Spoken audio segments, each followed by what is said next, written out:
Buenas noches. Gracias por su paciencia. Estamos comenzando a la hora puntual alemana CT, Contempore, aunque acá mi amigo Miguel Yusti, que lo conozco hace tanto tiempo, me está mirando con cara así, ya. Para la próxima, puntual. Sin tempore.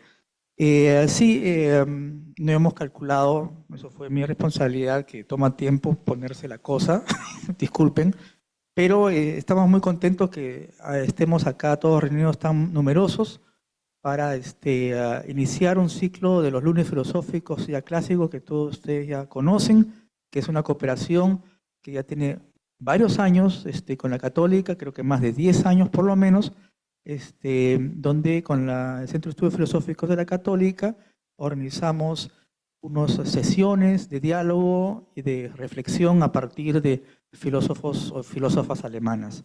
Este año toca a Hannah Arendt, pero de eso le van a hablar más adelante. Solamente quería mencionar mi relación personal con Hannah Arendt. Yo no soy filósofo, soy más bien de los estudios culturales, cultural studies, antropología, sociología, como quieran llamarles.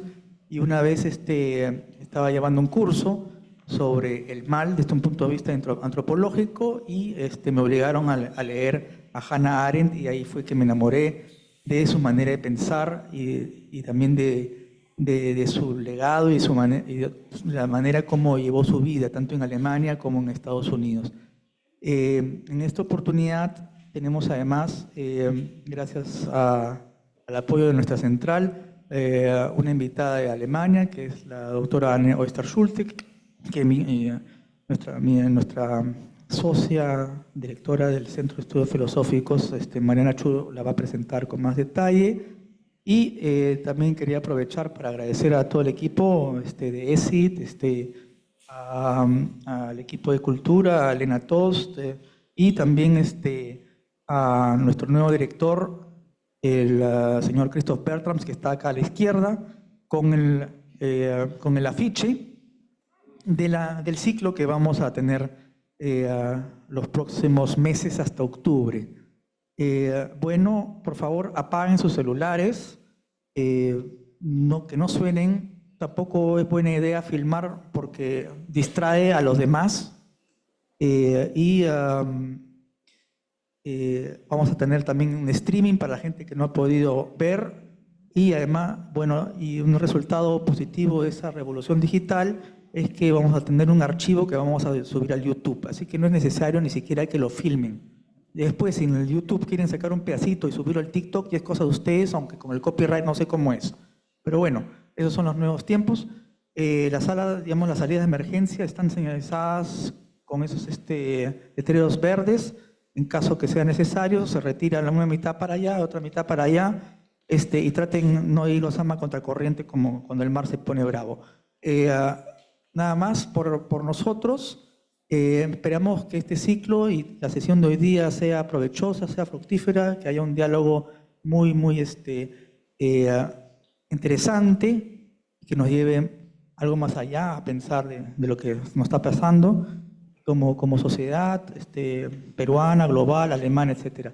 Bueno, no quiero distraerlos más y quiero pasar el micro a mi querida amiga Mariana Chu, directora del Centro de Estudios Filosóficos de la Católica, para que presente a los invitados de esta noche. Muchas gracias.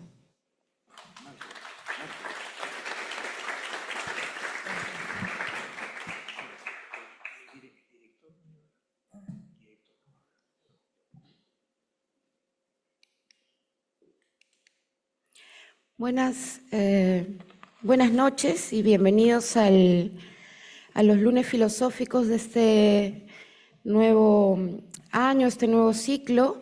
El año pasado tuvimos unos lunes filosóficos dedicados a Kant, ahora a la filósofa Hannah Arendt, y este ciclo es una continuación de lo que habíamos pensado el año pasado con el director Robert Sobota. Así que quiero agradecerle mucho al nuevo director del Goethe Institut en Lima, Christoph Bertrams, por acoger la idea y mantenerla. Está por ahí el afiche que se ha mostrado. Quiero agradecer también al pintor Francisco Guerra García, que nos ha hecho la ilustración. Y les explico un poquito, vamos a tener la ponencia o la conversación. Primero va a hablar la profesora Ann Oyster-Schulte, 20-25 minutos, y luego Miguel y Fabiola hablarán. Presento primero a la profesora Ann Oyster-Schulte, que viene de la Universidad Libre de Berlín, perdón. Ella estudió Bellas Artes, literatura alemana y filosofía en la Escuela de Bellas Artes y en la Universidad de Kassel, en la cual se doctoró en filosofía en 1997 con una tesis sobre la filosofía de Giordano Bruno. Obtuvo su habilitación en filosofía en el año 2006 en la Universidad Libre de Berlín con un trabajo sobre el concepto de verdad estética. Y en el 2007 fue nombrada profesora de Historia de la Filosofía en el Instituto de Filosofía de dicha universidad, en donde sigue ejerciendo la docencia.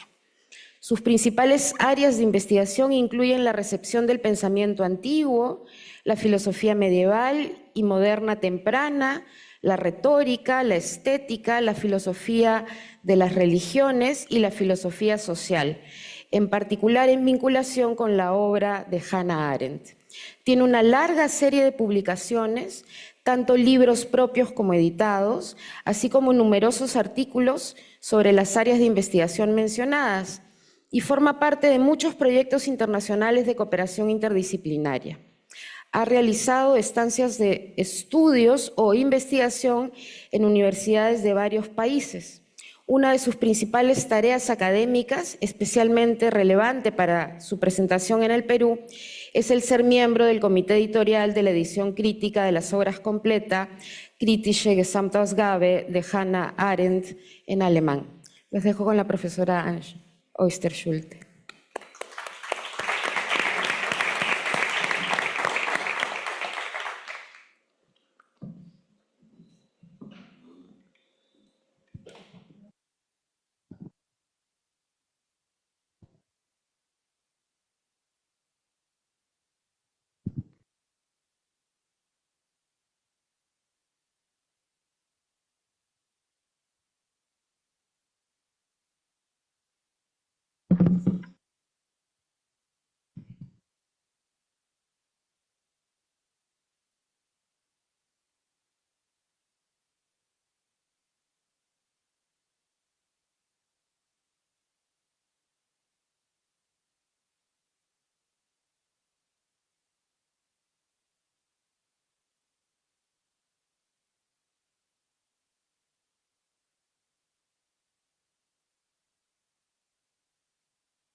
So, I think that's wrong.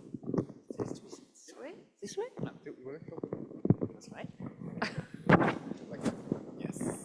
Okay. Okay. So I very much hope you can hear me. Good evening, everybody. A very warm welcome. A great honor and pleasure to be part of this cycle of philosophical lectures and discussions. Great pleasure and honor for me that I'm allowed to talk today about thinking is dangerous. I've prepared some text snippets for you so that we can read together what Arendt is thinking about, let's say, the risks of thinking, and then we can discuss afterwards. I hope this will work for you. So the title, Thinking is Dangerous, Pensar, peligroso, is a direct quote from Hannah Arendt's writing. In some of her essays on thinking and moral consideration, or an essay called Thinking and Diverse Lectures and Classes and Seminar Papers, she repeatedly mentions thinking is dangerous. But what does that mean? And let's see a bit more of this thought. Does it appear? No? Yeah. There are no dangerous thoughts. Thinking itself is dangerous. So usually we should think that for Arendt, the absence of thinking, thoughtlessness is dangerous. But why now is thinking dangerous? Am I wrong?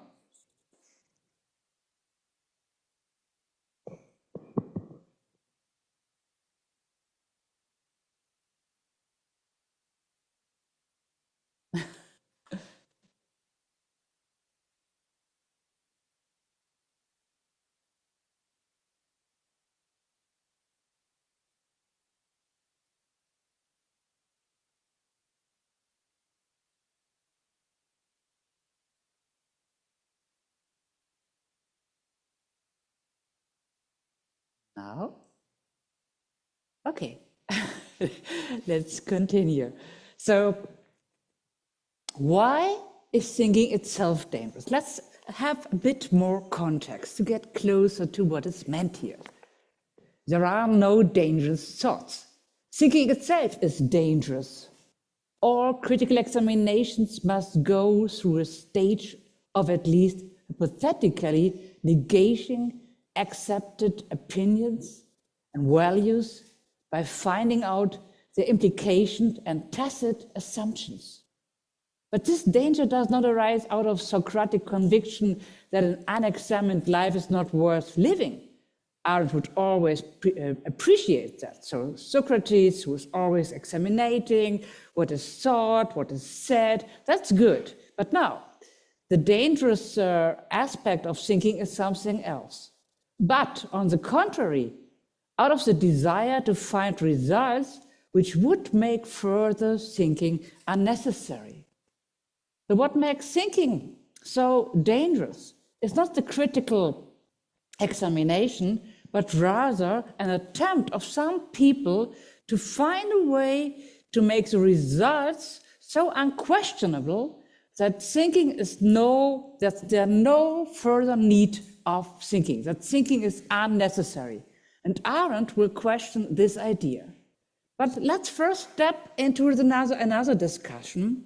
As we all know, in her negotiation of what happened with Eichmann, she first raised the question of thoughtlessness as something that is very dangerous. Let's take a look at that and then come back to the other question.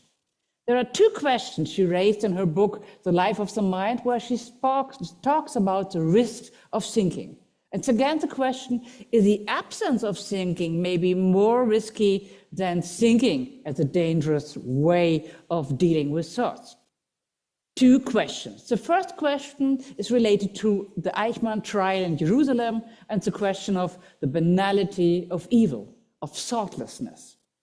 As we can already see at the moment, the question of what is the role of thinking is an extremely ethical question. It's not a purely theoretical question, but it's a crucial ethical question. Let's see what she says about Eichmann. How monstrous and unthinkable the deeds were, the doer, Eichmann. At least one of them, something wrong again?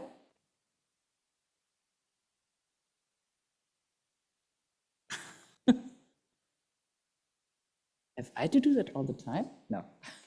Okay, let's do that again. So what she was wondering about when she observed in the Eichmann trial his behavior is the following. How monstrous and unthinkable the deeds were, the doer, Eichmann. At least one of them, and a very effective one, who now was on trial, was quite ordinary, commonplace, and neither demonic nor monstrous.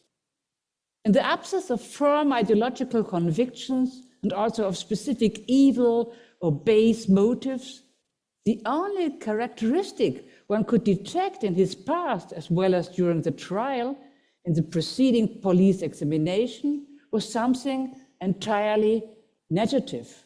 It was not stupidity, but thoughtlessness.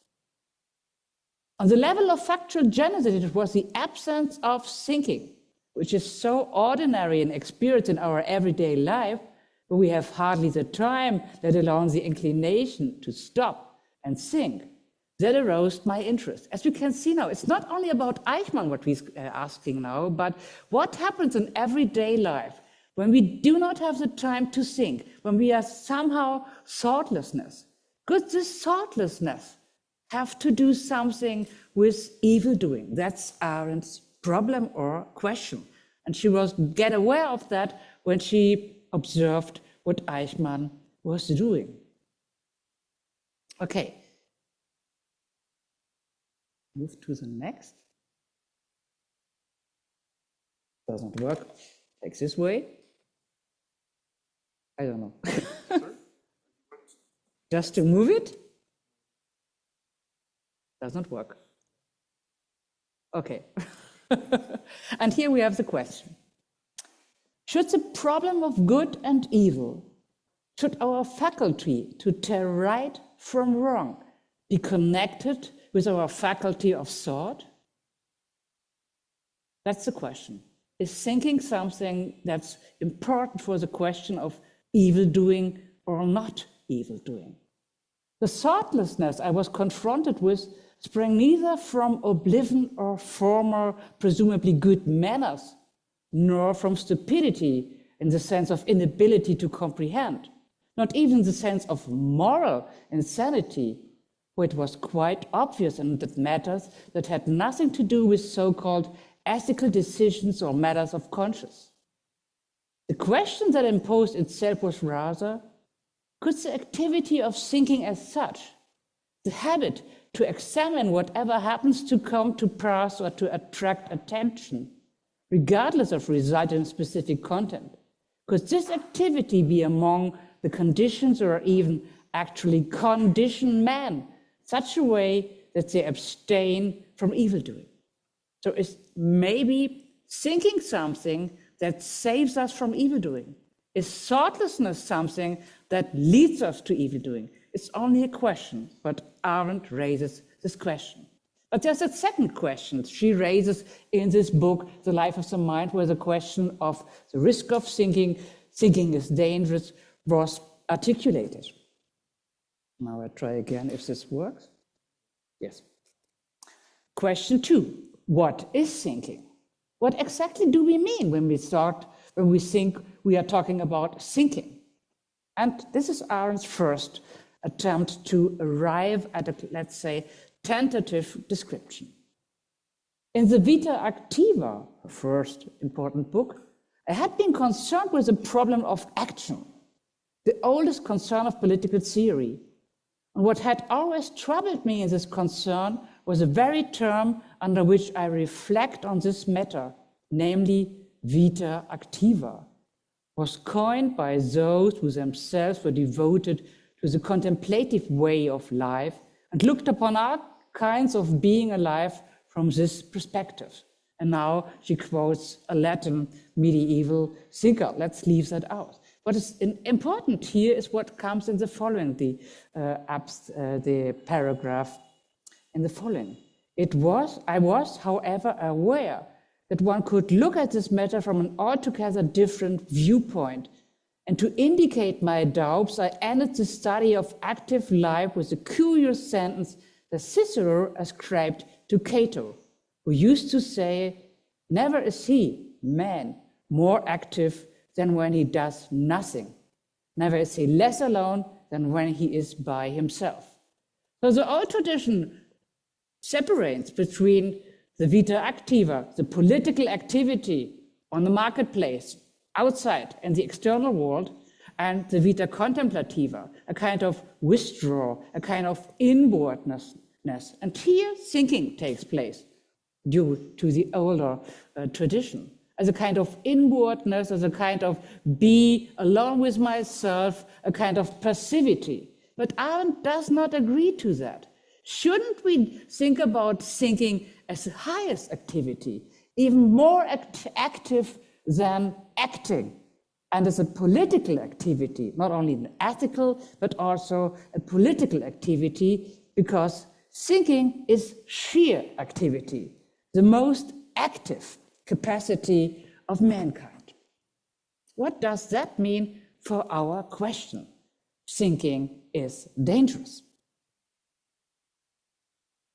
Let's go back to this context where she mentioned this. Thinking is equally dangerous to all creeds and, by itself, does not bring forth any new creed. Its most dangerous aspect, from the viewpoint of common sense, is that what was meaningful while you were thinking dissolves the moment you want to apply to everyday living. When common opinion gets hold of the concept that is the manifestations of thinking in everyday speech and begins to handle them as though they were the results of cognition, the end can only be a clear demonstration that no man is wise. Practically, this means that each time you are confronted with some difficulties in life, you have to make up your mind anew. So this is a Socratic dimension or the Socratic procedure to ask, what do the concepts mean we are used to know, that seem to us meaningful, that seem to us, let's say, self-evident? Everybody seems to know what is virtue. Everybody seems to know what is right or wrong. Everybody seems to know what is freedom or progress or tolerance. But then go deeper into details and let somebody ask you, could you please explain to me what virtue is? And you start. And after a while you will see, as soon as I try to explain even more detail, I have no further condition. And this means you have to try to negotiate, to give a more detailed definition whenever you're confronted with a question, what does virtue in your everyday life, in your political sphere mean? If you try to act according to virtue, maybe you do not know what to do. And that's what she's talking about. Thinking is dangerous because we have to leave our comfort zones. We have to leave all kinds of self-evident. We have to start anew to become aware what exactly, let's say, virtue means, applicated to an everyday life situation. We have to take the risk. Again, there are no dangerous thoughts. Thinking itself is dangerous. All critical examination must go through a stage of at least hypothetically negating accepted opinions and values by finding out their implications and tacit assumptions. That also means wherever you are confronted with rules, with norms, with conventions, with convictions, with opinions, nothing is self-evident. All these opinions, all these values have to be questioned, have to be discussed. Maybe you will lose them. Maybe you will lose the ground. Maybe you will lose the orientation. That's why thinking is dangerous. It opens the floor for contingency. It opens the floor for reorganization of your thoughts. Nothing is absolutely true. Everything has to be fixed again and solved again. And this is what Arendt relates to the Socratic procedure. So I always give you the same sentence now with a bit more context to see where this leads to. So we started with the dangerous thoughts and thinking itself that is dangerous. We now see it's a kind of Socratic procedure to get out of the comfort zone of self-evidence and to question our seemingly everyday life opinions, our values, our norms, our rules, and to rethink them, to examine them, to investigate. This is a kind of dangerous situation because maybe we'll lose some orientation. We will have to get a new basis of our acting. But now, if we go a bit deeper into it, we will see that there's also another background Arendt is dealing with this quote, "There are no dangerous thoughts, thinking itself is dangerous." Let's see what she says now. A Socratic examination which relentlessly dissolves and examines anew all accepted doctrines and rules can at every moment turn against itself, as it were, produce a reversal of the old values and declare these as new values. This, to an extent, is what Nietzsche did when he reversed Platonism. Such negative results of thinking will then be used as sleepily with the same unthinking routine as the old values. The moment they are applied to the realm of human affairs, it is as though they had never gone through the thinking process. What we commonly call nihilism, and attempted to date historically, describe politically, and ascribe to thinkers who allegedly dared to think dangerous thought, is actually a danger inherent in the thinking activity itself. And now, repeatedly, there are no dangerous thoughts. Thinking itself is dangerous, and so on. So what we see now, the question of dangerous thoughts are kind of dissolution by thinking. We lose our self-evidences. We lose our self-evident doctrines and rules. As soon as we try and start to examine them, we lose our old values. Can sometimes mean to establish new values. And this is what Nietzsche, for instance, does. Nietzsche, as a philosopher who destroyed all old values to establish new ones. But what can happen now? Also, these new values, you can't simply overtake them, but you have to examine them again. And that's what Arendt is talking about now. Now we are on the way to the problem of fatalism, fate, and necessity. Again, there are no dangerous thoughts. Thinking itself is dangerous. But nihilism is not the product. Nihilism is but the other side of conventionalism. Its creed consists of negations of the current so-called positive volumes to which it remains bound. All critical examination must go through a stage of at least apathetically accepted opinions and values by finding out the application and tacit assumptions. And in this sense, nihilism may be seen as an ever-present danger of thinking. What is the danger of nihilism? So Nietzsche, as you know, destroyed all tradition, destroyed all old doctrines, destroyed all conventional moral thought to come to new values, a kind of nihilism. He destroyed the belief in God. He destroyed the belief in Platonic ideas. He destroyed the belief in that there is something like a moral good in man. No, man is more like a wild beast. Why is that dangerous? Why is nihilism? So there is no, let's say, fundamental orientation. There is no good in the world. There is nothing the world is good for. It's simply there is nothing. Why is that so dangerous? Why is nihilism so dangerous from Arendt's point of view? And now let's see what Nietzsche says. To live dangerously, gefährlich leben. For, as Nietzsche said, believe me, the secret for harvesting from existence the greatest fruitfulness and the greatest enjoyment of existence is to live dangerously. What does it mean? Build your cities on the slopes of Vesuvius. Send your ships into uncharted seas. Live at war with your peers and yourselves. Be robbers and conquerors as long as you cannot be rulers and possessors. You seekers of knowledge. Soon the time will be past in which you had to be content hidden in the forest like a shy deer. Finally, the search for knowledge will reach for its due. It will want to rule and possess, and you with it. So for Nietzsche, the will to power,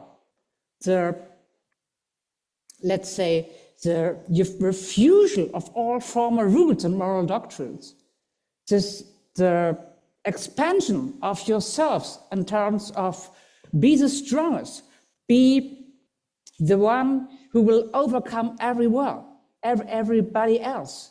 Don't think about knowledge, but just try to rule, to possess, to be the strongest.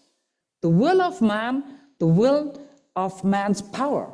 as something that accepts no moral rules of the tradition.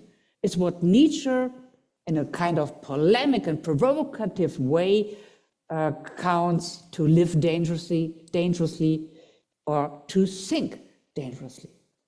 It was overtaken, for instance, not only by Arendt, but also by Adorno. So to think dangerously, to live dangerously, to provoke, to, let's say, destroy traditions that are simply conventional traditions is something both thinkers appreciate very much. But the consequence that Nietzsche will now find as a result of that is something very dangerous. Let's just take one point mentioned by Adorno.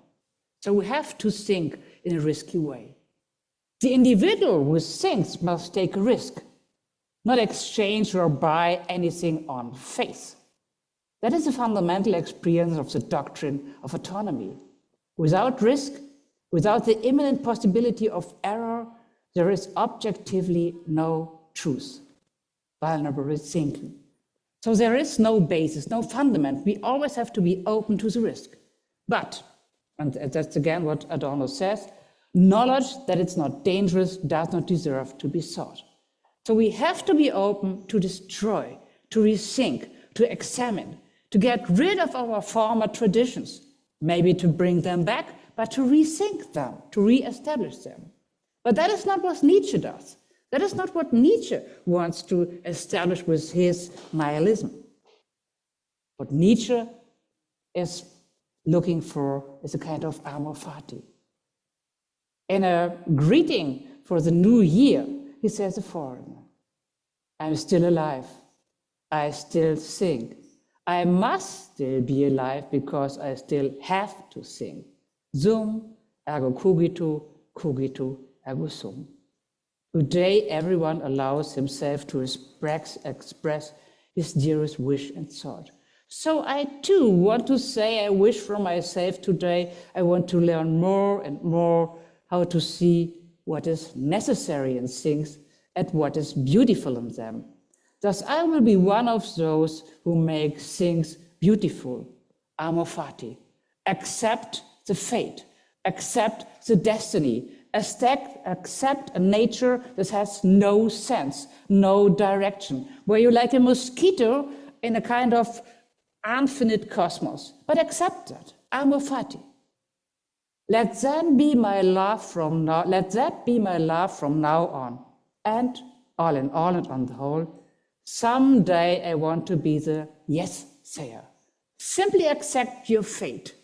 That's what Nietzsche makes of it. There's no orientation, there are no moral principles, nothing that guides you, so simply accept. Now let's see what Arendt says. Amor fati? No, amor mundi. Ultimately, the world is always a product of human beings, a product of amor mundi, human work of art. And this work of art is rethinking, examination, take nothing for self-evident. Even the nihilism, even the fate, even the opinion that the world is something that is working in a kind of eternal return of everything. This is simply an opinion. Check that, examine that. Look for the tacit assumption. Look for the ideological assumption included in nihilism. Again, there are no dangerous thoughts. Thinking itself is dangerous. But the danger does not arise out of Socratic conviction that an unexamined life is not worth living, but on the contrary, out of the desire to find resides which would make further thinking unnecessary. And that's the main point for Arendt. Maybe there are lots of philosophical approaches, like the nihilism, like the thinking in terms of fate, like the thinking in form that history has a theology, like the thinking in forms of progress. So there's something that runs in one direction and we can do nothing but simply accept, where Arendt says, no, this is a narrative. And we have to negate this because this is a negation of freedom and free will. Progress became the project of mankind, which acted behind the back of real men. personified force. So many theories, philosophical theories, Arendt is examining, teach that there is no free will. There is no possibility of man to decide. There is no place for moral judgment because there's a kind of process in the world. May it be the historical process or a kind of materialized process or a theological process, but there is no freedom, no liberty, there's no free will. And Arendt accused many philosophical concepts that they try to deny the possibility of freedom with concepts of progress, as if there were a kind of invisible hand in the back of human mankind, a driving force in history, and we have no chance to act freely. And Arendt refuses that strictly. And that's why thinking is dangerous, because thinking destroys all these kinds of, let's say, alternative-less concepts of there is a history, there is a sense, there is something like a driving force, there's something that moves us forward.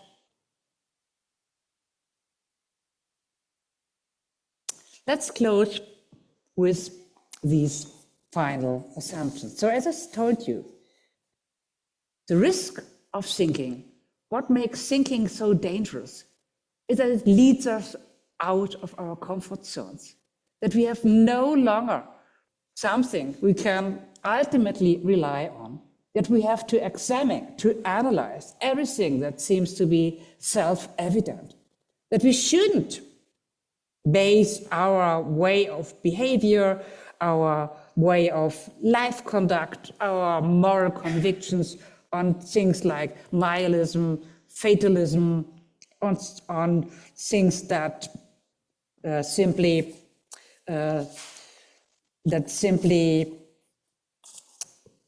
can I say that doesn't allow us to act freely, to make decisions, to interact with others, because it seems like it all seems to be determined in our world. Also in the way that civilization, industrialization, economic systems seems to be without a kind of playground, without a void, without a space where we could act freely. But Arendt would completely deny that. What is, let's say, the background of all these ways of thinking in systems for Arendt, of thinking in terms of fate, of thinking in terms of fatalism, nihilism, is the philosophers fear to open their mind to contingency. There's always a future, but you have to stay this openness. You can't calculate. You can't make decisions for the future. You have to act in the very moment when something appears, when something happens. Then you have to make your decisions. This fear of contingency for Arendt is a kind of fear to react to thinking as something that is dangerous, to practice thinking as a risk. And what do the philosophers do? They escape, through Arendt, to a land of thought where no danger comes up. Let's close with this. It is as though at the very end, the thinkers of the modern age escaped into a land of thought, Kant, where their own specifically modern preoccupations with the future, the will as a mental organ for it, and with freedom as a problem, had been non-existent. Where, in other words, there was no notion that a mental faculty corresponds to freedom as a faculty of thinking to truth. So Arendt accuses the history of philosophy and the history of philosophy and many philosophers of trying to get rid of the faculty of willing, the faculty of judging, and the faculty of thinking by creating systems, by creating closed systems in terms of economic systems, historical systems, materialized systems of determination, or simply nihilism, where everything is allowed and the strongest will rule. No land of thought, but open your mind to thinking is dangerous. Thank you.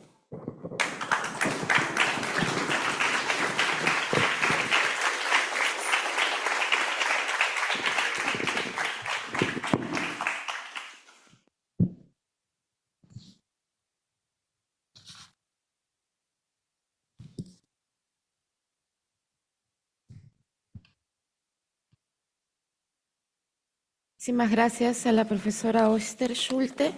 Vamos a escuchar ahora a Fabiola Arce de Ruta Colectiva. Ella es profesional en ciencias sociales, especializada en política comparada, con estudios de posgrado en estudios culturales, derechos humanos, sexualidad y dirección estratégica para la administración de crisis. Es gerente general de la consultora en desarrollo social y urbano Ruta Colectiva e integrante del grupo de investigación en instituciones, políticas y ciudadanía de la PUC. Ha trabajado en el Programa de Naciones Unidas para los Asentamientos Humanos y en diversas instituciones nacionales e internacionales. Ha enseñado en la PUC, en el IDPUC y en la Universidad Nacional Mayor de San Marcos, y fue la persona más joven electa como directora de la Junta Directiva Internacional de Amnistía Internacional. También ha formado parte del grupo de poderes fácticos de la PUC y ha publicado en el sector público y privado. Su trabajo en gobernanza, investigación y gestión de proyectos ha sido reconocido por la Universidad Católica, comités de ollas comunes, organizaciones internacionales y gobiernos locales. Las dejo con ella.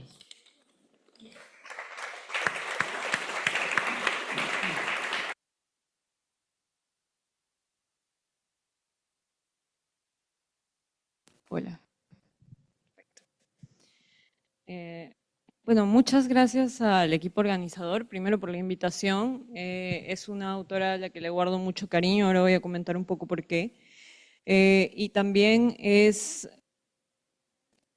una autora que reta muchísimo y creo que la presentación anterior ha hecho hincapié también sobre muchos de los retos que plantea Arendt.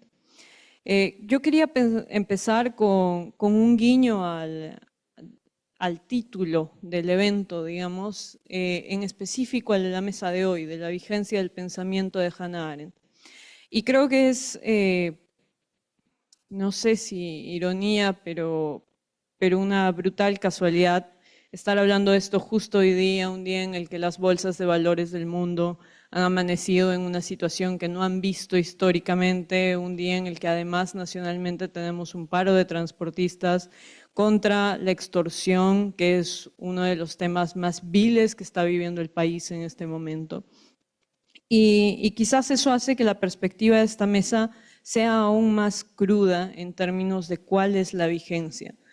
Y esto me lleva un poco a comentar. Inicialmente quiero volver sobre una cita a Arendt específicamente al inicio, luego comentaré un poco por qué he vuelto yo a Arendt, porque soy alguien que yo me considero y me aprecio de estar más con el pie en la acción que en la academia, quizás que en este lado del pensamiento solo. Pero ha sido determinante quizás por eso mismo tener siempre a esta autora como referencia inicial. Y quizás voy a terminar un poco con mis asperezas con la autora, con aquello que me ha costado también desde los espacios del activismo, desde los espacios del trabajo humanitario, respecto del pensamiento de Arendt en particular, ¿no?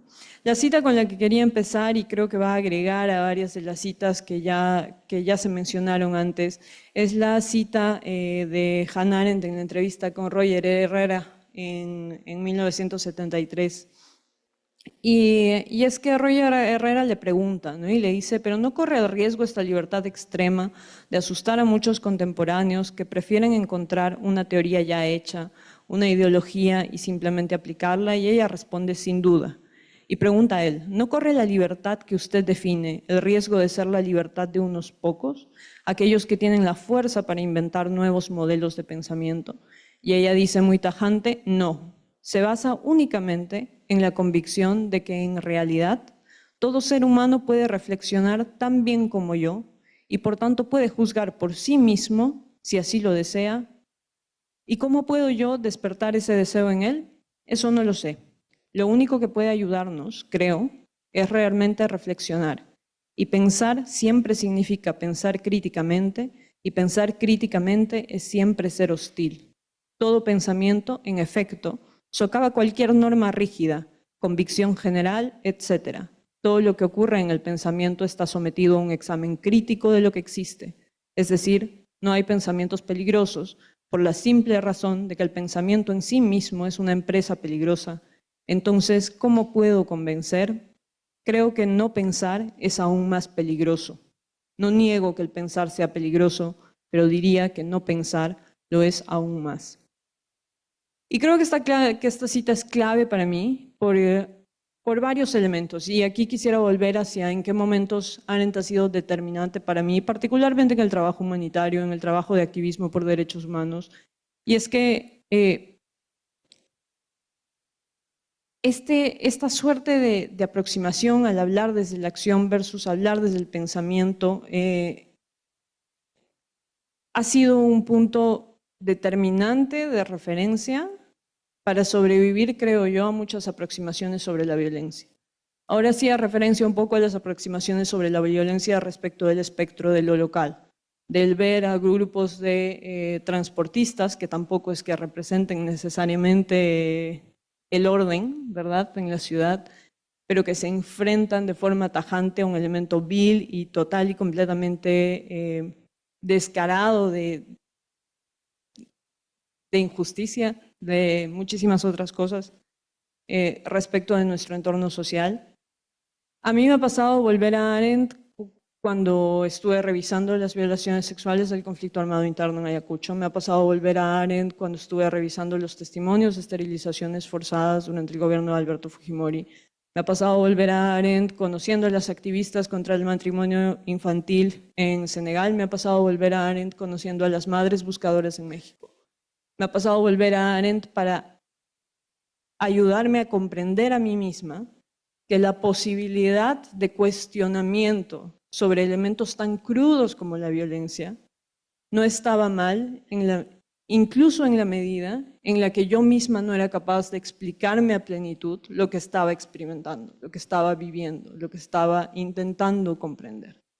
Y me ha ayudado muchísimo a entender también que realmente ese desafío con el pensamiento, ese desafío del intentar comprender y del saberme en el no poder, me ha llevado también a pensar en todas estas aproximaciones, particularmente sobre Eichmann en Jerusalén, sobre la idea de la posibilidad de entender que no había un Eichmann dentro de mí, que no tenía por qué empatizar con varios elementos, que no tenía por qué preguntarme la humanidad desde algunos puntos en los que no fueran vinculantes hacia una noción más profunda de justicia, digamos.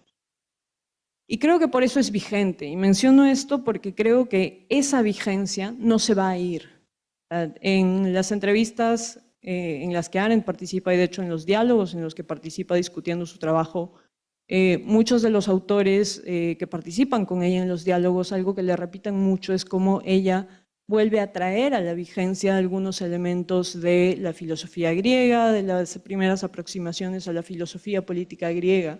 Y es muy curioso leerla hoy y pensar, bueno, ¿cuál es la vigencia de esta autora que en ese momento logró traer a la vigencia de su propia época un pensamiento como el griego y de rescatar estos elementos clave para comprender la sociedad y para comprender la política? Bueno, yo pensaría que quizás al día de hoy es esa misma capacidad la que hace que sus aproximaciones al pensamiento, que sus aproximaciones hacia la violencia, que sus aproximaciones hacia muchos elementos que tocan lo más crudo del humano sigan siendo vigentes. Es esa misma capacidad, esa misma profundidad en el análisis la que hace que todavía sea vigente, tanto para quienes estamos desde el lado del pensamiento profesional, voy a ponerlo así, y también desde el lado del trabajo más de acción operativa respecto del humano y de lo que tiene que ver con la acción humanitaria como tal, ¿no? Perfecto.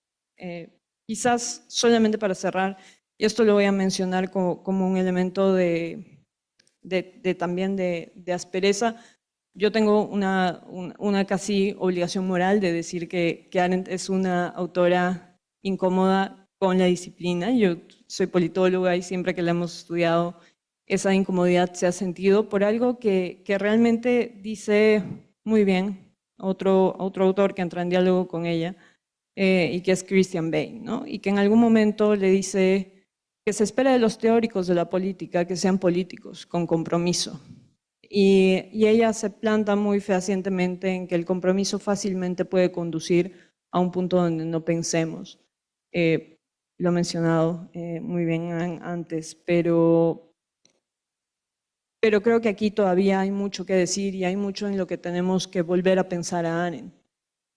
Más aún ahora, y con los políticos que tenemos a nivel global, con un Trump, con un Aliaga en lo local, toca pensar realmente cuánto efectivamente estamos pensando no solamente desde los espacios del pensamiento profesional, por así decirlo, sino también desde los espacios que ella buscaba reivindicar, que son los espacios de la vida diaria, del pensar en lo diario, del pensar desde la ciudadanía, del pensar desde lo común, del pensar desde el día a día.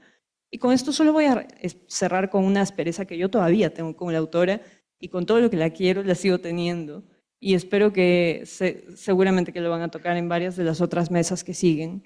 Pero pues ella hacía esta distinción muy clara entre los problemas sociales y los problemas políticos. Yo no sé si esto es un error de fábrica por la profesionalización dentro de la ciencia política, pero a mí todavía esa distinción me cuesta, y todavía particularmente porque justo estoy en lo urbano y pues los ejemplos que ella usa son sobre vivienda y me cuesta todavía más, ¿no? Me cuesta todavía más calarlo.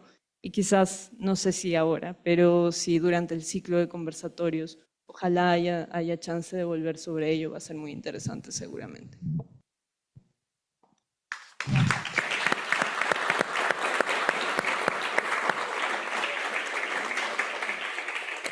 Muchísimas gracias a Fabiola. Vamos a tener ocasión de conversar ahora. Voy a presentar a Miguel Yusti. Él es filósofo, profesor de la Pontificia Universidad Católica del Perú, donde ejerce los cargos de director del Instituto de Democracia y Derechos Humanos, coordinador de la Red Germano-Latinoamericana de Investigación y Doctorado en Filosofía, Filored, y coordinador del Grupo de Investigación sobre la Actualidad del Pensamiento de Hegel. Él hizo sus estudios de filosofía en universidades del Perú, Italia, Francia y Alemania, donde se doctoró en la Universidad de Tübingen bajo la dirección de Rüdiger Büppner, con una tesis sobre la filosofía política de Hegel. Tuvo una beca de investigación de la Fundación Alexander von Humboldt para estudios postdoctorales en la Universidad de Frankfurt, bajo la dirección de Jürgen Habermas, y posteriormente en el Archivo Hegel de Bochum, bajo la dirección de Walter Jeschke.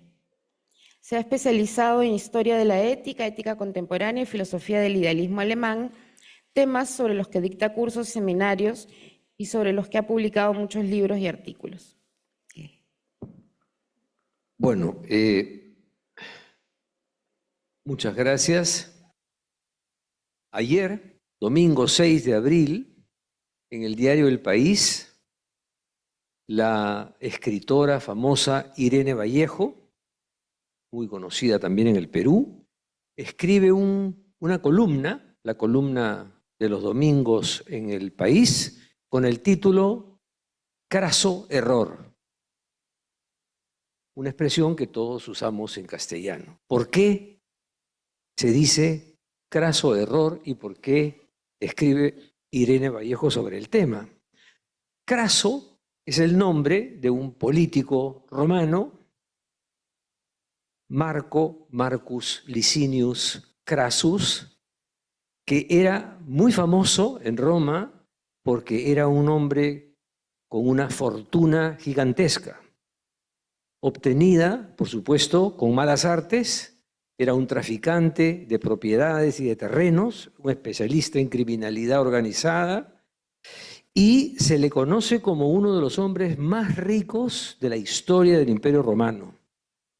Por eso fue buscado por políticos más profesionales para asociarlo al ejercicio del poder, y formó el primer triunvirato del Imperio Romano con Julio César y con Pompeyo. Claro, el problema es que la riqueza o la ambición es insaciable y que este buen señor Craso, en en un momento al final de su vida, en realidad era relativamente joven, se embarcó en una batalla con el propósito de incrementar aún más un poder que ya era inmenso y cometió un error gravísimo y murió en esa batalla. De donde se le conoce por haber cometido ese grave error y de allí viene la expresión craso error en castellano. ¿Por qué escribe Irene Vallejo el artículo? Porque se está refiriendo a la connivencia entre el poder político y el poder económico en el gobierno de Roma, que por supuesto es para ella una alegoría de la situación actualmente reinante en los Estados Unidos. Pero eso no es todo, sino que en la última parte de su artículo, Irene Vallejo dice todo esto se encuentra en Hannah Arendt. Y cita un texto de Hannah Arendt de los orígenes del totalitarismo, del que cito yo ahora un par de frases, pero ese es el final del artículo de Irene Vallejo. En la era del imperialismo, dice ella, los hombres de negocios se convierten en políticos y son aclamados como hombres de Estado, mientras que a los hombres de Estado solo se les toma en serio si hablan el lenguaje de los empresarios con éxito. Y continúa la cita. Entonces yo pensé, Irene Vallejo debe haberse enterado de que tenemos un ciclo de conversatorios en Lima y entonces ha dedicado su columna a preparar el terreno para este conversatorio. Me pareció una coincidencia o una sincronicidad asombrosa. Pero me voy a referir ahora a este conversatorio, aunque cambie un poco el tema.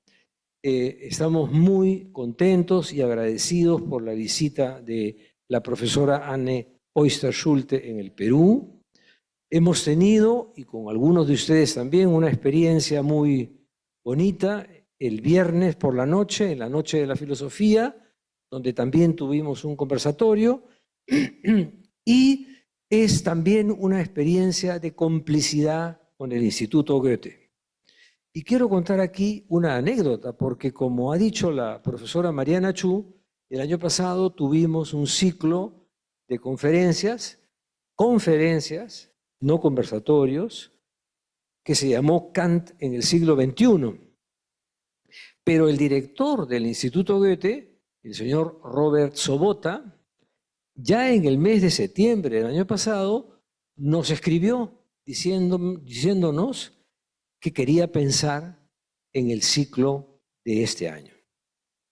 Y nos mandó un documento de decenas de páginas que se llama, el documento, Política Exterior Feminista del Ministerio de Relaciones Exteriores de la República Federal de Alemania. No dice política exterior de género o favorable a la mujer, no, feminista. Feministische Außenpolitik des Auswärtigen Amtes, etc. O sea, nos manda ese documento y nos dice el señor Sobota que no estaría mal hacerle caso al documento y procurar dedicar el ciclo de este año a algún tema en el que pudiese resaltarse más la participación de la mujer, siguiendo los lineamientos del ministerio alemán. Él mismo nos propone que dediquemos a lo mejor el ciclo al pensamiento de Hannah Arendt, porque se iba a celebrar, a conmemorar este año los 50 años de su nacimiento, de su fallecimiento. Y nosotros le dijimos que por supuesto que sí, que de todas maneras que el tema nos interesaba mucho. Ahora voy a eso. Y además nos dijo que sería bueno cambiar de formato y no solamente tener charlas individuales largas, sino más bien diálogos conversatorios. Así es el Instituto Goethe. El Instituto Goethe siempre tiene una iniciativa, una opinión, una propuesta que hacer, y por eso es que hemos ido cambiando los formatos dependiendo de la coordinación con el instituto. Pero, claro, había que pensar en 7 conversatorios, 21 personas que participan, como se ve en el afiche y se ve en el anuncio, y hay que decir que le hicimos caso al documento del ministerio alemán y que hay 16 mujeres participantes en los conversatorios y 5 varones. De manera que hay una clara aceptación de la feministische Außenpolitik. Pero lo que quería... Bueno, una especialista en Hannah Arendt, mexicana, muy famosa, hizo un comentario al anuncio diciendo cómo me gusta este ciclo porque hay tantas mujeres que participan en él, ¿no? Bueno, hubo una receptividad muy grande a la propuesta de organización de este ciclo, porque, como ha comentado ahora Fabiola, el clima de protesta en el Perú, la necesidad de reaccionar contra la regresión de la cultura de los derechos humanos, entre ellos también los derechos de género, y no solo en el Perú, el avance del autoritarismo, el negacionismo creciente en el país, en un país tan marcado por las desigualdades. Bueno, muchas mujeres académicas peruanas se entusiasmaron con la organización de este ciclo y, digamos, aceptaron con mucho entusiasmo participar en él. Me queda un minuto. Digo, pensar es peligroso. También Fabiola se ha referido a que eso es especialmente peligroso en el Perú, ¿no? Tenemos a un ministro de Educación, a un ministro de Cultura, a un ministro del Interior, para no hablar de la presidenta, que no quieren que pensemos, que nos tratan de persuadir de que lo mejor es dejar de pensar, normalizar los prejuicios, aceptar verdades que son absolutamente cuestionables, aceptar, como nos pedía un arzobispo hace no mucho, el orden natural que implica la exclusión de las mujeres, el autoritarismo, etc., ¿no? Por eso es, creo yo, que el ciclo fue aceptado con tanto interés, con tanto entusiasmo. Para mí también fue una sorpresa que hubiese un grupo tan grande de especialistas peruanas o digamos, académicas o activistas interesadas en derechos humanos, ¿no? Y bueno, simplemente termino diciendo que efectivamente hay una complicidad con lo que fue la vida entera de Hannah Arendt, que siempre se resistió a que se le considerase como una filósofa profesional, pero en cambio participó activamente en muchas batallas sociales, políticas a lo largo de su vida, precisamente, digamos, ejercitando ese pensamiento que era peligroso, ¿no? Peligroso en 3 sentidos, y con eso acabo, porque es el pensar pone en cuestión convencionalismos que son muy arraigados, porque pensar obliga a ampliar la mirada, a detectar la complejidad de los problemas que están en juego en la vida cotidiana, y porque además pensar expone a quienes lo hacen, y eso le ocurrió también a la propia Hannah Arendt, al peligro de convertirse en blanco de las críticas, ¿no? Muchas gracias.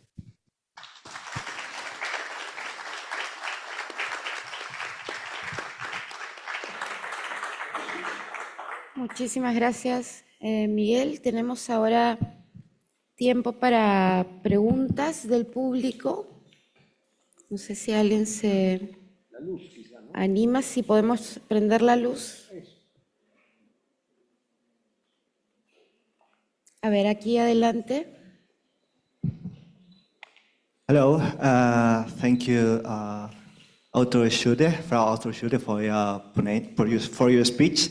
I wanted to make a question for you because I was thinking that, okay, thinking is dangerous, but for whom, right? Because I think that according to what you have said, that thinking is like a method, right?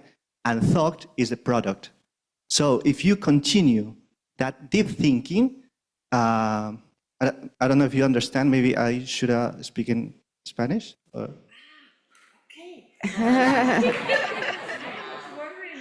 Repite, si pudieras repetir rápidamente. Yeah. No problem. Yeah. So do you want to speak in English or maybe I can speak in Spanish? No, now in English. Now in English. In English? Yes. Okay. Yeah, that's right. Back to Spanish. I was completely confused. Oh, yeah. I know. Well, I was...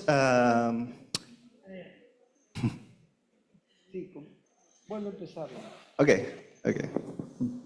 So I have a commentary and a question also because according to your speech that I thank you to you very much, I was thinking that thinking is dangerous, right? But for whom? Because I think that thinking, according to what you have said, is like a method, right? And the thought is the product. So the human being needs the thought in order to have something to hang on, right? Because if you continue in that profound, that deep thinking, you will find nothing, right? Because everything will be nihilistic, everything will fall, and that thinking will make, of course, that human being, that subject free. But the truly free man is the madman. So that deep thinking could be dangerous for the subject itself, while the not thinking at all could be dangerous for the other. That's my commentary. Thank you. Yeah, I can understand what you are going to say, but let's say from the Arendt perspective, I would not agree. For whom, I think there are different positions. For whom? First, of course, it's the person, the thinking person itself.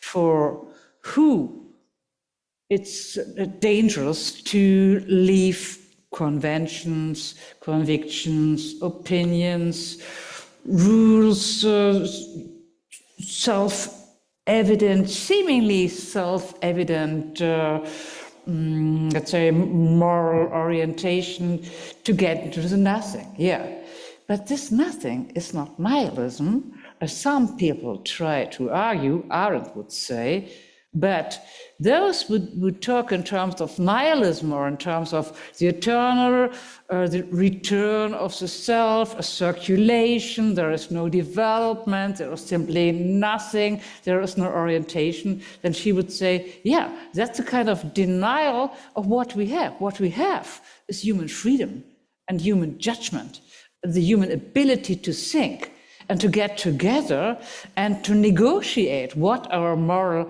convictions could be. So to negotiate them and to set the human being free to use your potential to be a really moral human being and not to rely on, oh, there is no orientation, there is no sense in nature, so there's simply nothing, so let's do whatever we want or whatever we are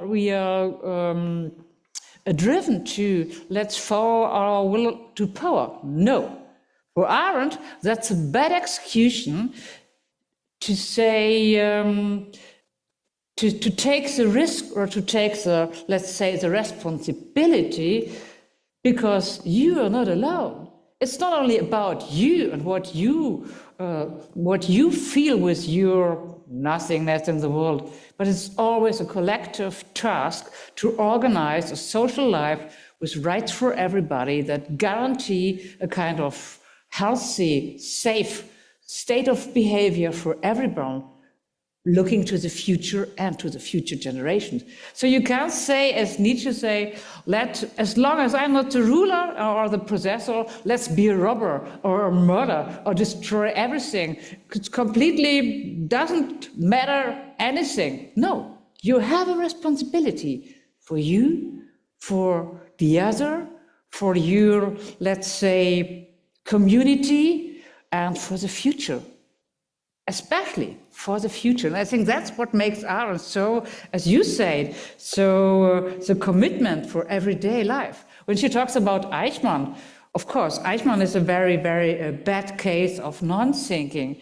But and many people said, her way of analyzing the Eichmann trial there, she was completely wrong.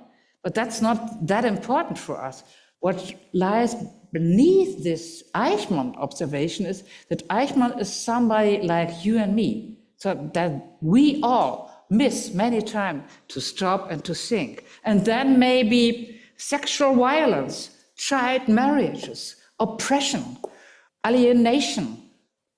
I walked yesterday through the streets and I saw many people laying on the ground, completely poor. Who takes care for them when I walk around?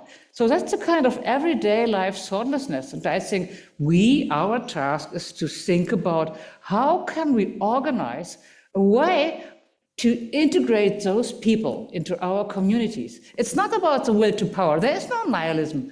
We have opportunities. That's what Arendt says. But, so for whom is that interesting?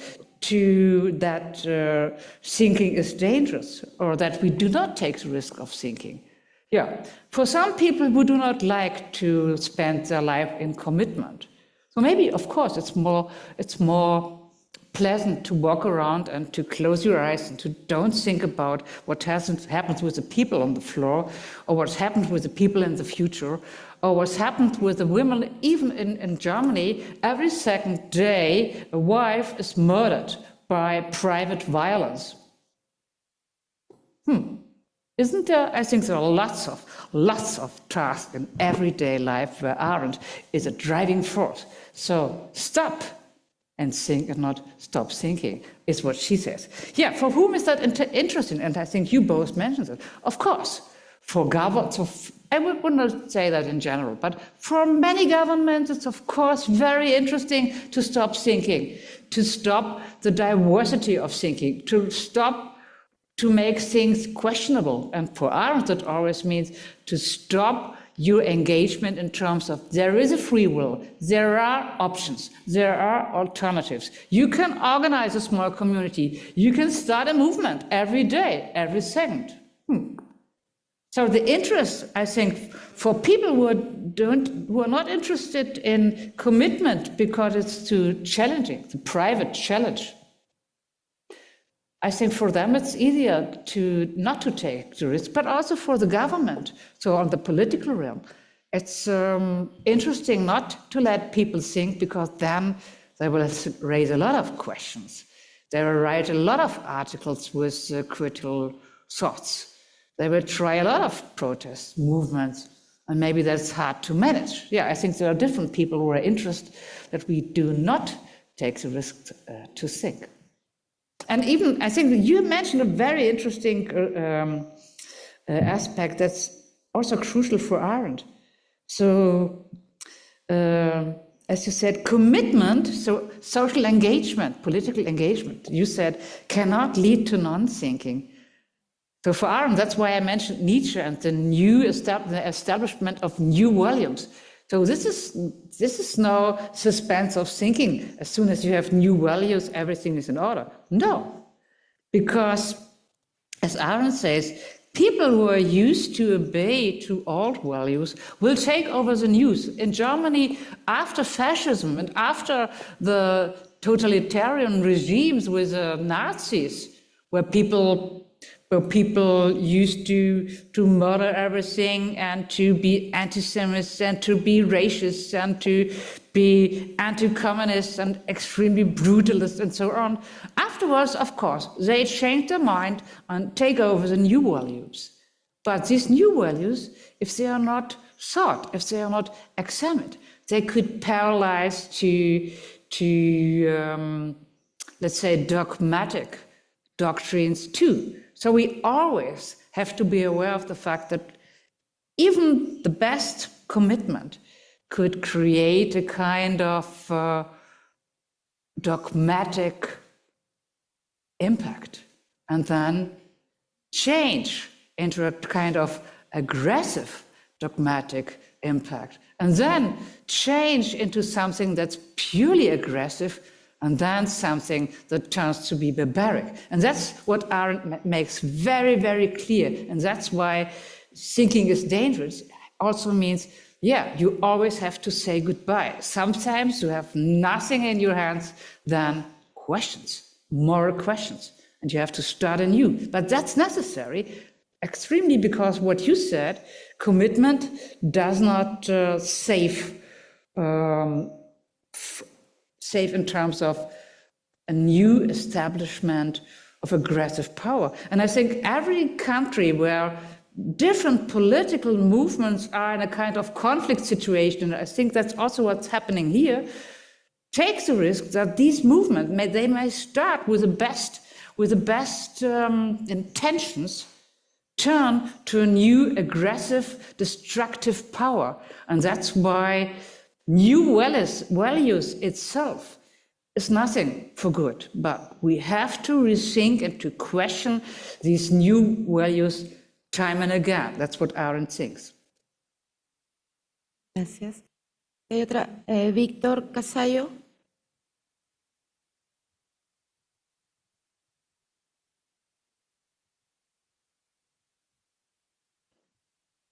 Thank you for your very interesting presentations for each of you three. I was wondering, it was for me very important, this mention about activism and action according to Arendt. And I wonder how much space or how much time do we have to exercise judgment when activism needs to attend to the survival, biological survival of so many people and to take care of the world. I mean, institutions that are dismantled every day and that attempt to the survival of people, no? So I wonder when we have to work in activism so as not to people not to die and to keep the world, so how much time is it left or space of dialogue to actually judge and exercise action and not only, even though it's urgent, it's evidently necessary to work in terms of labor, to keep biological life and to have results mediated by efficiency. How much action and judgment do you think is left or maybe survives in activism? Thank you. Mm-hmm. Yeah, first of all, I think Arendt always separates between action in terms of practical acting and activism and thinking as the most active activity. So she always tries to say, this is sheer activity. Nobody should say I'm passive or I'm doing nothing. No, I'm doing more than ever when I'm thinking. Yes, but to your question, of course, if somebody,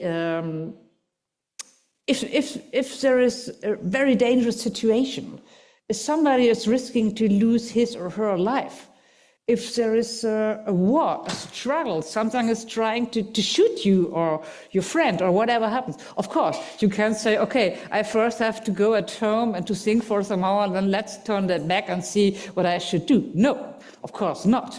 At that moment, you should be able to act at once, and you should know what you have to do. But how can you know what you have to do? I think well-educated people, that's not academically, but educated in the way, in terms of the Socrates model. So those who never let anything happen without examining won't lose so much time. So when you read the newspaper, you can think about what is written there. Is it a propagandistic thought? Is it a neutral thought? Is there a tendency within that? So there are lots of opportunities. What we do now, what you can do in the bus, what you can do when you're walking around, going for shopping. You can start a discussion with the person you're walking along. So I think it's not about an academic withdrawal over days, months, or even hours. But at the same time, Arendt would say, yeah, many people ask me, won't that take too much time? So shouldn't spontaneity be something that does not take time? That's right. In the moment of where action is requested, you should be able to decide and do. But there should always also be time to withdraw. And she wouldn't accept to say, no, there is never time. She would say, that's the ideology of our society of restlessness. We always have to do dates. We always have to have appointments. We always have to answer and to reply to our SMS and text messages and emails and whatever happens at once. Why? There is no eternal rule that we have to do everything at once. Take your time. Sometimes let things go. Withdraw and think. And I think there will be enough time because there's such a lot of nonsense we have to do. Think alone of bureaucracy. Bureaucracy, for art, is something that makes us completely engaged in nonsense and consumes our time. So I would say, if you once in a while do a bit more sabotage on bureaucracy, we will gain a lot of time to withdraw once in a while to think about what to do in terms of in situations where sexual violence is happening all over on the street, where people are robbed or murdered in the bus. So what do we have to do? Sometimes it might be better to meet with some friends and to discuss, and then next time to help the bus driver, I would say, and to leave some bureaucratic things in the back. Get rid of them. Quizás quería agregar solamente un punto sobre esa pregunta, y es que yo creo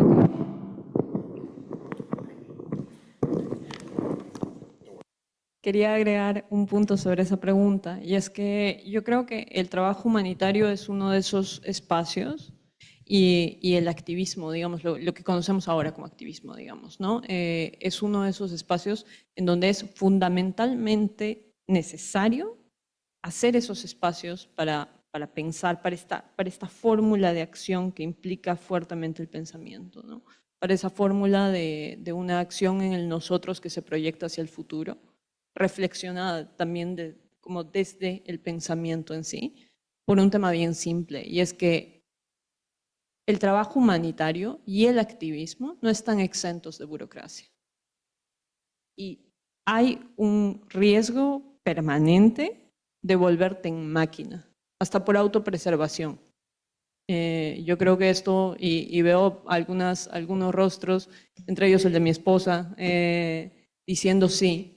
Porque claro, llega un momento, y esto nos ha pasado, lo voy a decir en personal, porque ahorita estamos enfrentando un juicio contra el Estado peruano para reconocer nuestro matrimonio. El día que fuimos a poner el juicio, era una actividad que como activistas conocíamos de cientos de casos, de todos los países de Latinoamérica que han pasado por el mismo tipo de historia que la nuestra. Y ese día presentamos la demanda, me pasé 2 días enteros llorando. Y ahora creo que fui profundamente afortunada, porque genuinamente lo viví todos los casos anteriores como una máquina. Y ese es un riesgo permanente, y lo digo yo que a propósito no he estado nunca en campos de refugiados, no he estado en los equipos que tienen que meterse a trabajo humanitario de campo durante meses sin poder salir, y que muchas veces cuentan solamente con 2 o 3 semanas de salidas anuales fuera de sus campos de trabajo, porque esos también son esquemas de burocracias. Y de hecho tenemos varios casos en los cuales esos esquemas de burocracias han llevado a ausencias absolutas de esquemas más racionales respecto de las operaciones que se llevan a cabo dentro del trabajo humanitario, porque se ha perdido ese esquema. Entonces sí creo que hay mucho acierto en la aproximación de Arendt de este pensar que nos lleva a un proceso que también es profundamente humano, que nos demarca profundamente dentro del humano y que al mismo tiempo activa procesos que nos hacen poner la racionalidad por delante de cualquier tipo de proceso que se puede llevar de arranque en nuestra humanidad. Y eso creo que está allí también, el activismo está allí también en el trabajo humanitario, particularmente para aquellos grupos que lo sostienen en contextos de crisis durante periodos bastante largos, ¿no? Como en el país básicamente todo el tiempo. Tenemos tiempo para una última pregunta. A ver acá, una mujer, por favor.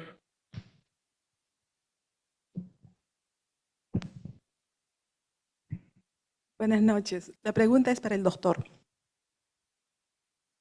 El año pasado, Dina Boluarte envió un mensaje a todos los docentes o profesores del Perú, señalando que en los colegios o escuelas del país está prohibido hablar de política o de ideologías. ¿Se puede decir de que en el Perú es peligroso o pensar es peligroso? Esa es la pregunta. Gracias por la rapidez de la pregunta, Miguel. Gracias. Sí, ¿alguien más quiere hacer una pregunta y así contestamos todo?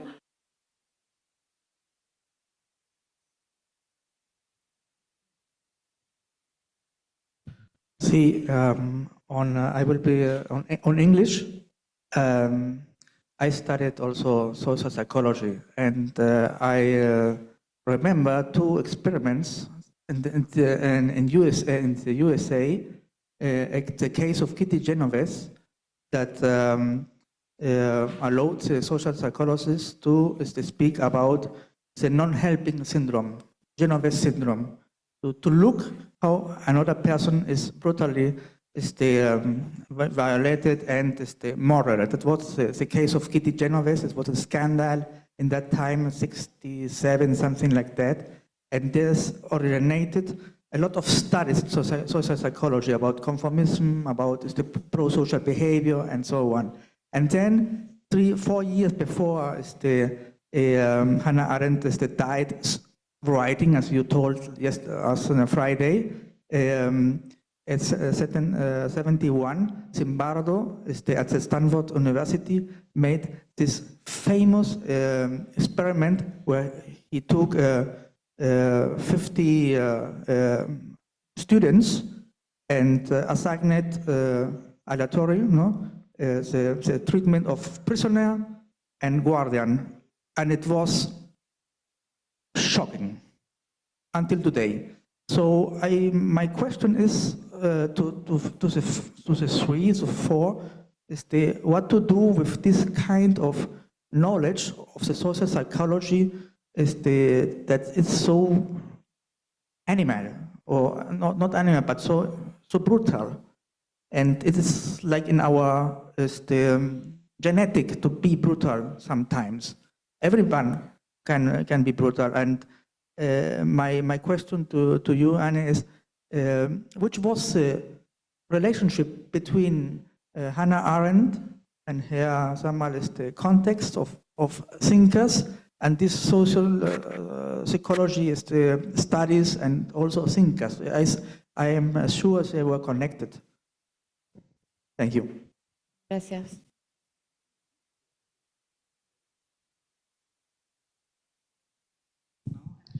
Bueno, la pregunta iba dirigida se refería a la,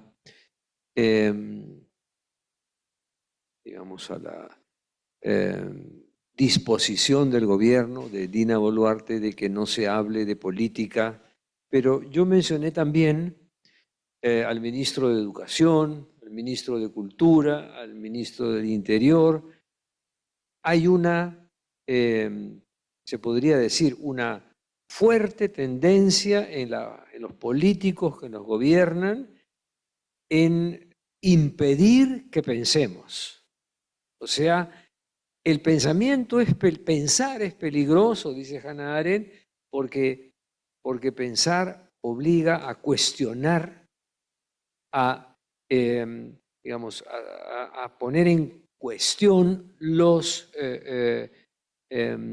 convenciones o las ideas estereotipadas de la sociedad o aquello que nos impide avanzar, ¿no? El negacionismo es una forma muy fuerte de rechazar el pensamiento, ¿no? Y hay algo que se me quedó grabado, que tenía apuntado para comentar, que es una idea del filósofo Kant, a la que también se refiere Hannah Arendt, que es que Kant tiene un texto donde se refiere a la libertad y al pensamiento, que es este texto que es la Ilustración, ¿no? Y en ese texto dice Kant que ser libre es pensar. Fíjense, pensar por uno mismo es ser libre.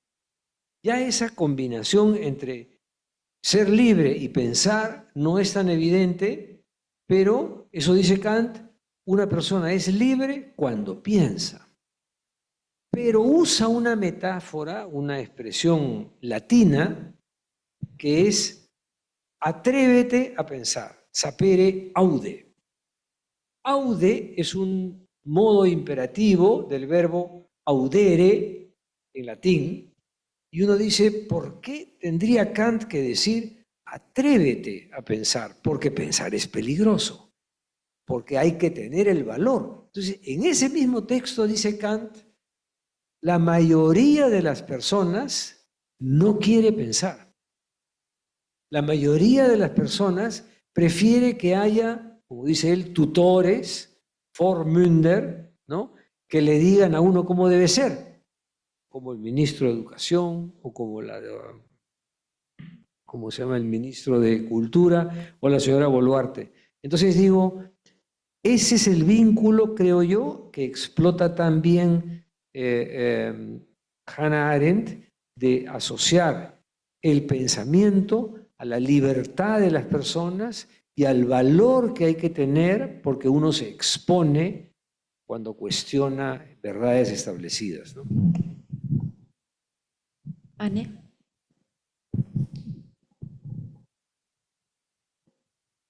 El micro.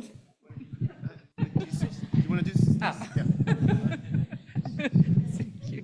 Sorry, I'm confused. Yeah, I very much like what you said, to pointing to Kant's essay on what is enlightenment and the sapere aude, so dare to think. But I would even add that this is also connected with, let's say, the courage or the encouragement not to do that at home, but in the public sphere. So this is the next thing. So sapere aude, but also a kind of Mündigkeit means to show that you dare to think also to others, to exchange with others. Show your free mind. Go out on the place. So I would, in modern terms, perhaps say it's a kind of claim the place or reoccupy some places where thinking was forbidden so far. And it could be a classroom. This could be others like this. I think this is a wonderful event place where thinking possible. Yeah. So I very much like this Kantian approach. And maybe, so we always talk about thinking here, and I'm not sure if that's, where is, there. If that matches your question, but I would like to add that, at least in her latest writings, Arendt differentiates, as we all know, differentiates them even a bit more.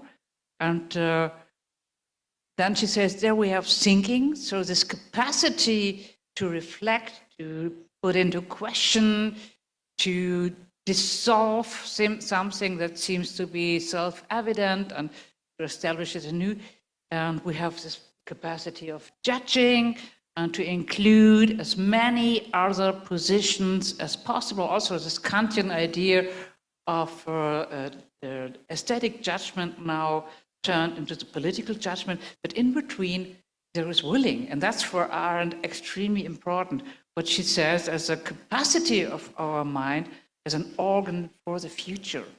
And many governmental oppressions or institutional restrictions not only don't want us to think, but also don't want us to will in terms of organize the future, but not in a calculable way, but to be open to contingency, to take the challenge that you have, that you don't know what will happen in the next hour or in the next week or in the next year, but that you have to develop projects for the future, to want the future. I think that's also what Arendt calls amor mundi. And that's not only always pleasant. Sometimes she says you have to endure the suffering. So you have to manage the mourning and the grief and the persons you have lost. But you have to think with your organ for the future, with your willing for, let's say, future generations, innovations, for things you can do in terms of dare to do something, dare to go out, dare to meet with others and to discuss about possibilities. There's always something that could happen or shall happen. And that's why she does not make a plan, but she's always full of hope. When some people come together and rely on the capacity of thinking, the capacity of willing and judging, something can happen, and this can always happen. And we can plan that. So it's not to organize a revolution, but I would say it's a kind of preparation, to be well prepared for the moment, like in Benjamin, the Messiah comes in a moment, for that moment where the revolution could start, and then we are prepared. And I think it's not only about knowledge or rationality, because for Arendt, I would say thinking and the expression of thinking is language bound. It starts with the way we deal with language. And I think there the floor is open for all kinds of poetry, music, theater, for a kind of sensitivity of thinking, for the way we address one another. That's not something we should not take care for. Right, the opposite. The way we address one another, not to use stereotypes, not to use formats that are well established, but to try to expand language, to try out ways of reaching one another with different tones, even especially those who are not academics, especially those with artworks, with musics, with specific ways of performances. I think is something where still a lot to do too. So it's not about knowledge, it's about make things understandable, make sense of something. Try to make things understandable by deliver even more interpretations, for instance, by literature.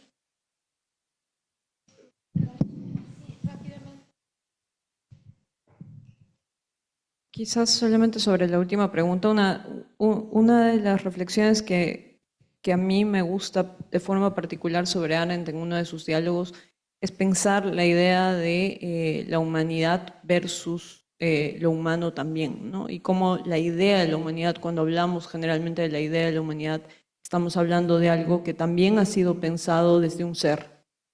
Y no desde un ser como en oposición, sino desde un ser que ha imaginado la humanidad. Y muchas veces nos referimos a ese concepto como si ese fuera el concepto de nosotros. Y creo que adentrarnos sobre eso también nos dice mucho respecto de también cómo nos posicionamos en la relación de poder.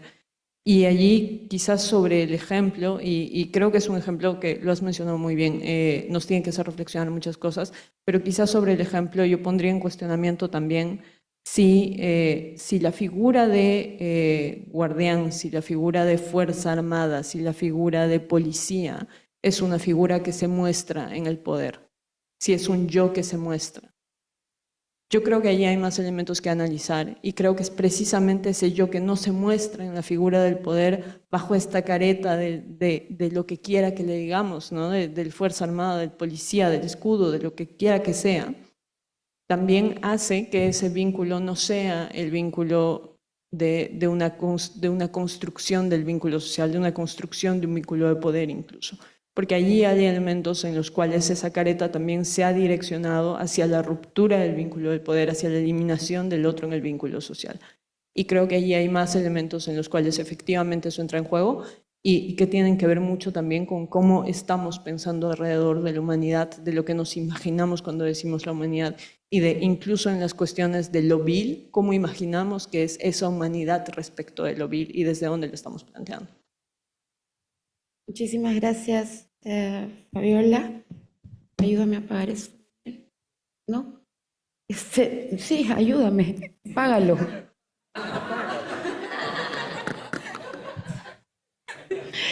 Bueno, muchísimas gracias a Fabiola, muchísimas gracias a Miguel, por supuesto a la profesora Anne Oyster-Schulte, y antes de terminar les recuerdo que nos vemos el lunes 5 de mayo para hablar de la crítica de los totalitarismos con Juan González, Claudia Rosas y Katy Subirana. Muchas gracias por venir.